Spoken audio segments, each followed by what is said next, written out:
Hey, thanks for being here with me today. It's been a crazy 6 days since the Lion's Gate. It's definitely been a time for slowing down and paying attention. There's a lot coming at us all at once, and we want to react because that's what we do. And this is really about taking your time, slowing down, and realizing that hurrying is not the thing we need to be doing. We're beginning to transition into fall. That means slowing down, using less energy, remembering the trees lose their leaves in order to conserve energy, getting rid of those things that are extra that we're not going to need as we transition into the winter months. We still have plenty of time to transition, but it's definitely a time to begin to notice, what are those leaves that we're no longer needing? Let's begin to identify those. What are those things that are using that extra energy that we're just not needing anymore? So often we're looking outside of ourselves for these things. As I slow down, what I'm finding is that a lot of it is just me. I need to slow down. The things are not going to go away, and I'm always going to find more things to do or to be distracted by, because the do is just part of who I've always been. But as I slow down and I say, can I do this differently? Can I be more mindful? Can I not take it all on at once? Can I do one thing at a time? Can I notice when I'm feeling overwhelmed, and then asking myself, why do I feel overwhelmed? Can I notice what I'm doing that's working and what I'm doing that isn't working? Notice what's depleting my energy. A lot of it's just overthinking and anxiety and things that I've just become very accustomed to carrying around.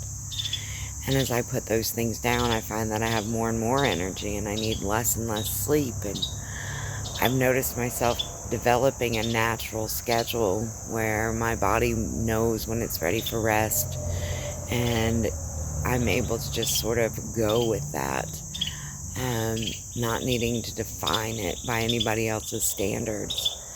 I'm beginning to do this with eating and showering and all of those things, just doing things as I'm ready to do them and noticing how I feel. This week has been a lot of letting go and remembering to relax. I can feel the buildup of energy in my body as I try to release it, but then I can also feel myself wanting to hold on, and then just providing myself with those things that help me to begin to relax, whether that's deep breath.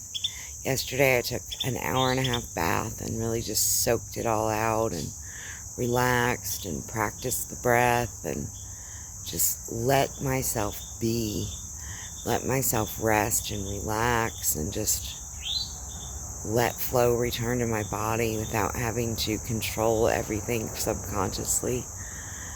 Beginning to notice that I hold on to things because I'm afraid to let them go, and that I have a laundry list of reasons why I don't want to let them go. And that if I begin to run through that laundry list, I can oftentimes deduce that my reasoning is not working. I'm finding a lot that perspective is very subtle. It can be just a change in the way a few words are interpreted that can completely change your perspective on something. And I've really been investigating that and saying, well, I've been doing it because of, and stating the reason, and then realizing that, well, yes, sort of, but no, not really. And then adjusting that to make it make sense. This is how we're spelled with words. They take the truth and they fudge it just enough to make it not true. And so you recognize the air of truth around it, and so you think it's the right thing, But when you really take a moment to stop and listen to the words, listen to your reaction to the words, the beliefs that you built around those words, you go, wait a minute, that's not quite right. And then you can make the adjustment.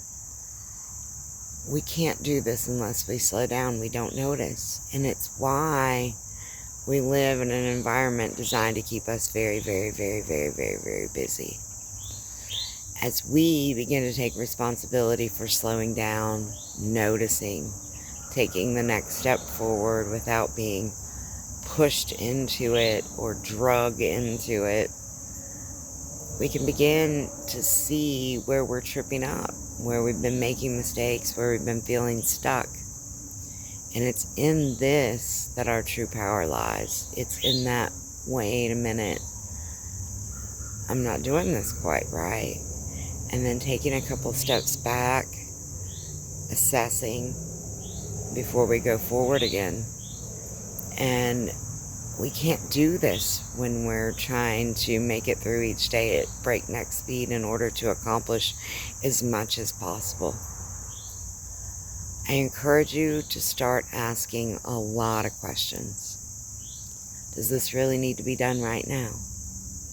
Why am I thinking about that? Why am I obsessing? Why is this creating anxiety for me? What do I believe about this, and is it true? And what do I want to believe here forward? And can I begin to practice that belief? And what actions can I take to solidify that belief? Because I can try to change a belief, but if I don't give myself some sort of evidence that this new belief has some solidity behind it, it's not going to become real for me. And so I may say to myself, when I drink more water, I feel better. But if I never drink the more water to feel better, there's no connection there. And so, am I changing my behaviors to align with my new beliefs? Because if I'm not, I'm just going to fall right back into that old pattern without even noticing, because it's comfortable, it's normal, it's natural at this point. And so it's only through attention and practice that I can begin to change. The Lion's Gate didn't magically rocket us into some new existence. It brought us into a level of awareness where we can start to work with these concepts. The magic is in the noticing. The magic is in applying the information, creating new behaviors, new ways of doing things, new ways of seeing the world. It's through this that the magic happens. Can we begin to embrace that we are the magicians? The magic is available to us. Whether or not we use it is completely up to us. It's no one else's fault. It's not about not having enough time. It's not about any of that. It's about what you're choosing in that moment. I know it doesn't always feel that way, but remember, our feelings, not emotion, feeling comes from a memory, whether it's in our mind or in our cellular body, and we can only get so much information from that memory, and we react on it very quickly. How can we be more present and say, well, yes, it does feel yucky, or it feels like it did last time. How is it different this time? How am I different? How can I react in a way that works for me and that serves this situation best? And am I willing to push through the resistance and the fear that says, let's do it the way we've always done it, because we know that works? And begin to apply some new skills. Application is key. We can think about it all day. We can sit and try to manifest through meditation. Those things help. Those things are wonderful. There has to be some practical application behind it. We're always trying to figure out what to do. This is it. This is it. Practical application of the information that we've been holding on to. We've read the books. We've made all the body language, and we are drinking the tea, and we're doing all of those things, but are we applying the information?